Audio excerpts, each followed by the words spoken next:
வாழைக்காயை எப்படி டிஃப்ரெண்ட்டாக ஒரு ரோஸ்ட் பண்ணலான்னு பார்க்கலாம். இது மாதிரி வாழைக்காயை ரவுண்டாக கட் பண்ணி எடுத்துக்கிட்டு அதை வந்து ஒரு வானலியில் வந்து கொஞ்சம் ஜலம் விட்டு உப்பு, மஞ்சப்பொடி, கொஞ்சம் பெருங்காயம் போட்டு அதை நல்லா வேக்காடாக வேக வச்சு எடுத்துட்டுறணும். ஒரு வடித்தட்டியில் அந்த தண்ணி எல்லாத்தையும் வடிச்சிட்டு ஒரு பிளேட்டில் வச்சு கொஞ்சம் ஒரு 10 நிமிஷம் காய வச்சிடணும்.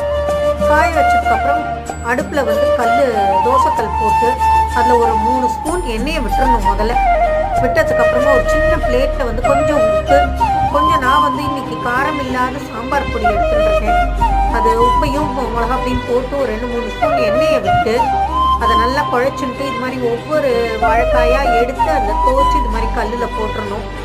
அது நல்லா எண்ணெய் இல்லாத அப்படியே நல்லா ரோஸ்ட் ஆகிடும். ஒரு பக்கம் ரோஸ்ட் ஆனதுக்கப்புறம் இன்னொரு பக்கம் அதை திருப்பி விட்டோம்னாக்க ரொம்ப அருமையாக இருக்கும் இந்த டேஸ்ட்டு.